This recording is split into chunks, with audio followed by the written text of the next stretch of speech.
Welcome to the Krishna Das Pilgrim Heart Hour. In this podcast, Krishna Das shares his warm-hearted and down-to-earth path to the divine.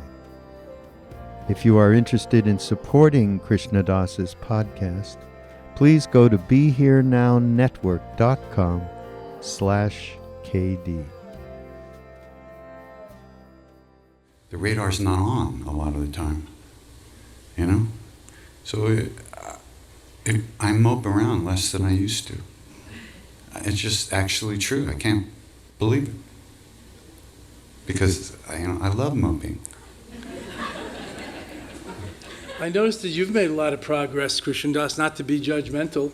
Before you were talking about how you were the same schmuck or schnook or schlemiel or whatever word you used, Hindu, Sanskrit word, as you before. But obviously you're wearing it a lot more lightly, which we all love and are so happy for you for.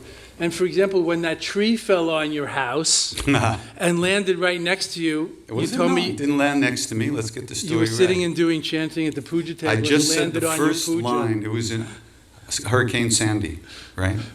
The winds just went from like a reasonable 70 miles an hour to like 120 miles an hour. And I thought, I'm going to go do puja and sing some chalisas. So I sat down at the puja and I went, Shri Guru Charana Saroja Raja, boom! And I looked around and I didn't see anything. What was that? So I got up, I looked out the window, I looked over there, I went into the living room. I didn't see anything. I walked back towards where I sit and I happened to look in my bedroom and it was like a waterfall coming in through the bedroom, right? And the tree had fallen. If it had gone another 3 feet, it would have pushed my head down into my chest. It was right above my head, the tree.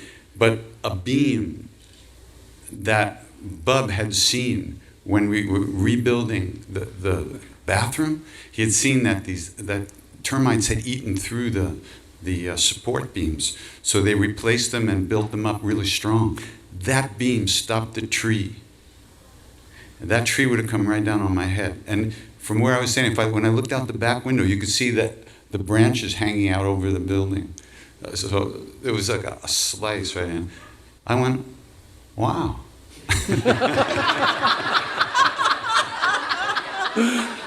That's progress. And Wow.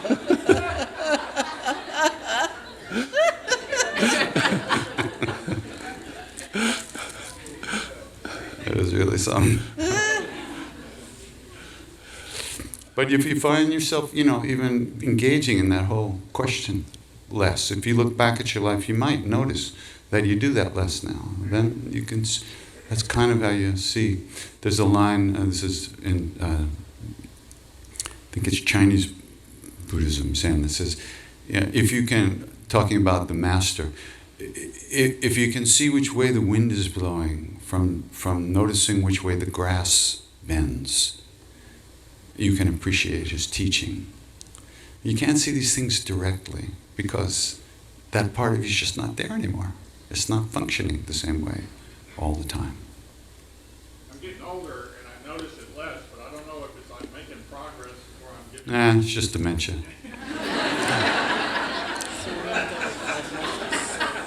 How do you want to end it? I know. Do you want to end it? Takes one to know one. I think so. I like the same thing. I guess I've been thinking a lot about karma these days.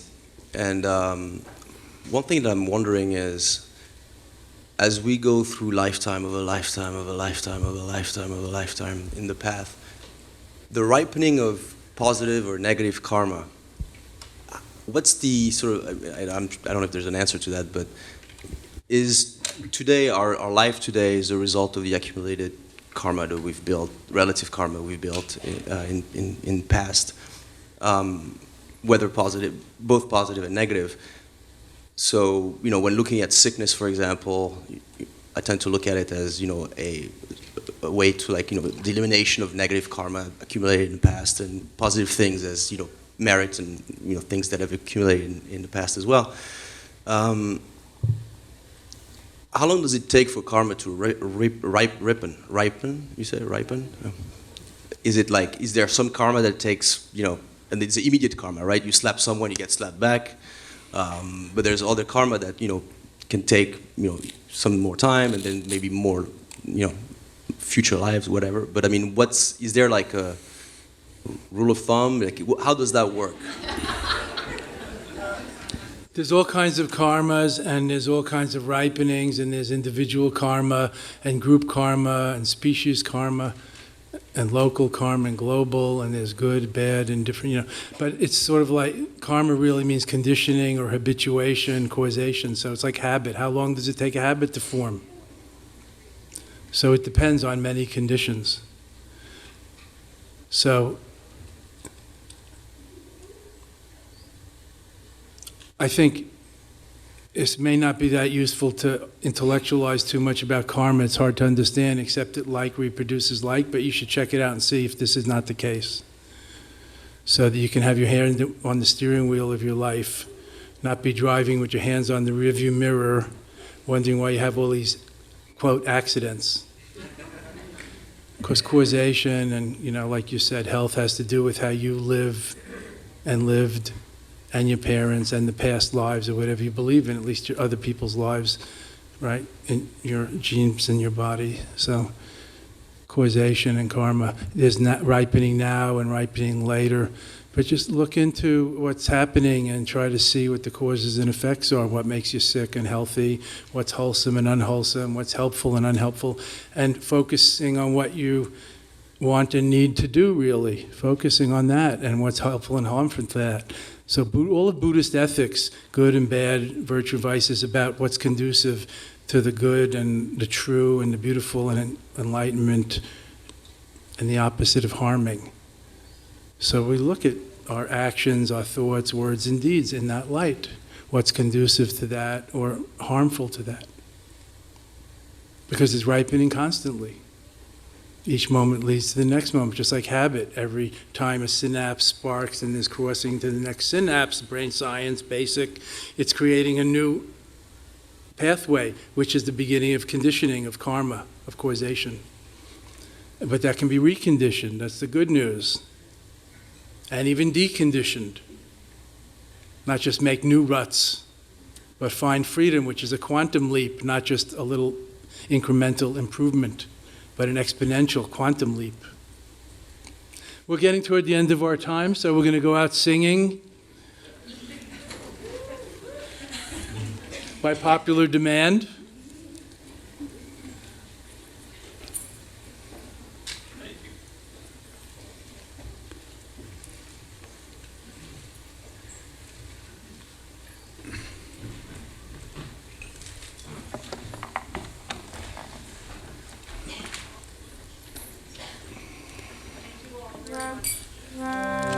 Thank you very much.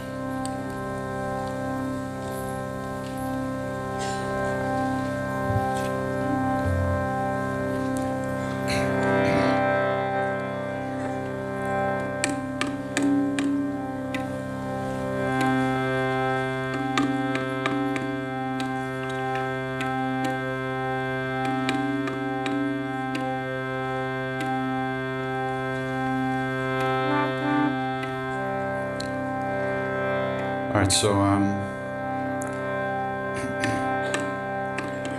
sing Hanuman Chalisa. I call this Bernie's Chalisa because Roshi Bernie Glassman gave me those phrases to work with. He wanted to have this chant for his Zen Peacemakers community. So he gave me these 8 lines from a prayer called the Kon Ron Mon, which is the gates of sweet nectar. And it's, you enter in through the gates of sweet nectar by offering the meal of the Bodhi mind, of the enlightened heart, enlightened mind, awakened mind, to all beings. So through this offering, you actually enter through the gates of nectar, sweet nectar. So he sent me these 8 lines, and he said, can you do something with this? So I wrote back Like what? He's a Zen master, right? You kind of got to push him a little bit. So he said, well, we Buddhists, we're not so good with melody. Maybe you could come up with some melody for this and then we could sing this at our meetings. So I carried these 8 lines around with me. And he said, and then we could sing it at the next meeting. I said, when is that? It was like 11 months away. Okay, that works. So I carried these lines around with me all around the world, and about 10.5 months had gone by. And I was looking at them and they were looking at me and nothing was happening. So then I wrote to him, I said, Bernie, can I mess with them a bit? So I got a 1-word email back, mess. So I started rearranging the words a little bit and actually something came. So then I wrote to him, he said, I got it. And he said, good, now you can start working on the rest of the prayer, which is like, 1,000 pages or something. And I wrote, Bernie, that's going to take 3 lifetimes. I got a 1-word email back, 2. He's bargaining with you. Huh? He's bargaining with you. Bargaining, yeah. He's just trying to remove my suffering. So I'm going to sing this couple of times, this prayer in English, and then we'll sing the Hanuman Chalisa, and then the reason see, the Hanuman Chalisa is a prayer to Hanuman, and Hanuman is considered to be the very breath of God, the breath of the heart, the thing that connects us to the deepest reality within us. And in that connection is the removal of all obstacles to accomplishing whatever we need and whatever we need to do. And it's the power we have within us to accomplish everything and to remove all these obstacles that we have in our life. So this prayer about making this offering, you see, this is who we are. We would love to do that. But it's our own bullshit that prevents us from doing that and being that way. So we sing the Hanuman Chalisa to immerse ourselves in the strength to overcome the obstacles to being that kind of person, to making that offering. That's why they work together for me.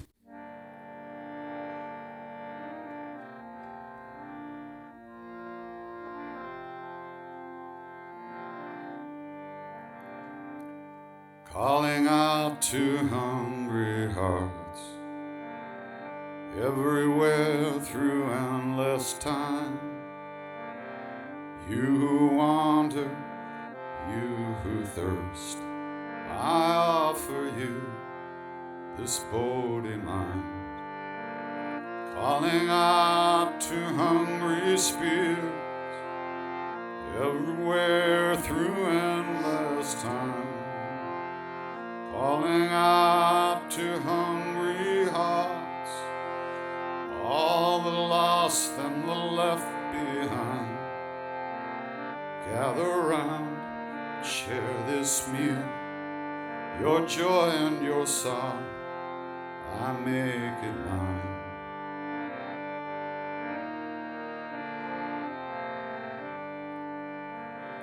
Calling out to hungry hearts, everywhere through endless time. You who wander, you who thirst, I offer you this heart of mine.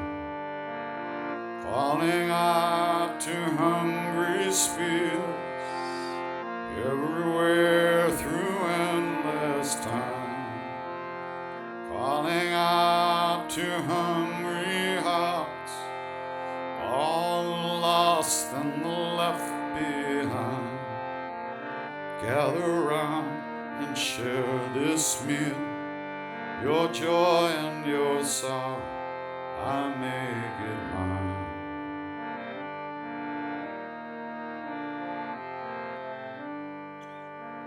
Shri Guru Charan Saroja Raja Vijamana Mukur Sudhari Parana Raghubara Bimala Jasu Jodak Palachari Buddhihina Tanu Janke Sumeram Pava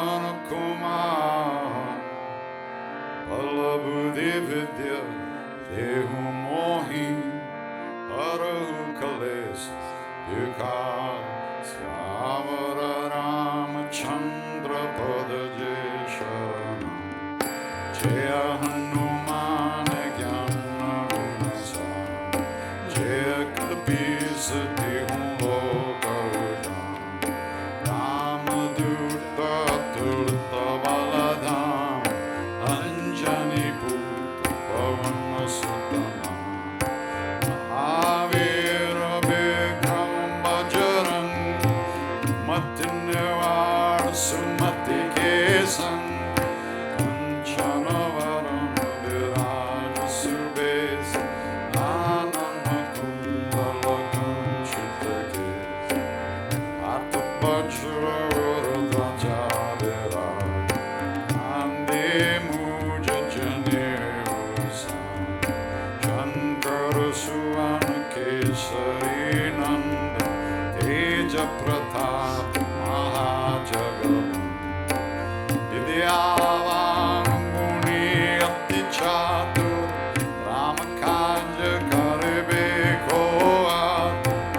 Tanadare, Hanumata say Sarva Sukakare, Sankataka Devite Sababir, Josunere, Hanumata Balavir, Jai Jai Hanuman Gosai, Kripakaro Gurudeva Dina, Jo Satavara Bhakta Karako, Shuddha Himandi Mahasukho, Joya Pare Hanuman Chalisa, Joya Siddhi Saki Garis, Tulasi Dasa Sada Harichera, Ki Jainata Hridaya Mahadev, Bhavanattanaya Sankata Mangala Murti Rup Siyaram, Ramalakana Sita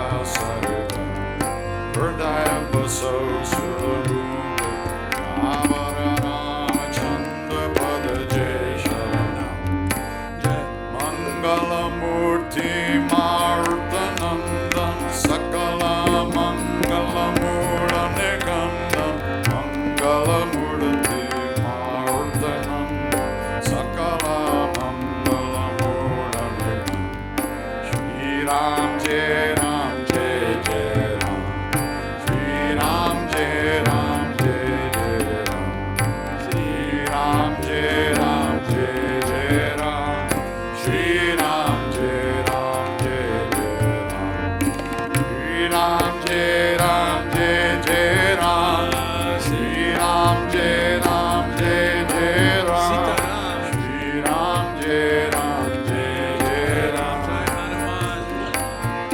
Ram, Shri Ram Jai Ram Jai Jai Ram, Shri Ram Jai Ram Jai Jai Ram, Shri Ram Jai Ram Jai Jai Ram, Shri Ram Jai Ram Jai Jai Ram, Shri Ram Jai Ram Jai Jai Ram, Shri Ram Jai Ram Jai Jai Ram, Shri Ram Jai Ram Jai Jai Ram, Shri Ram Jai Ram Jai Jai Ram, Shri Ram Jai Ram Jai Jai Ram, Shri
if we know anything about a path at all,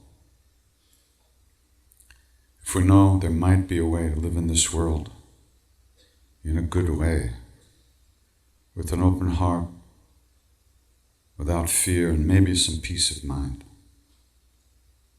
it's only because of the great beings that have gone before us. Out of their love, out of their kindness, they left some footprints for us to follow. So in the same way that they wish for us, we wish that all beings everywhere, all of us, be safe, be happy, that all of us have good health and enough to eat. And may we all live in peace and that ease of heart with whatever comes to us in life.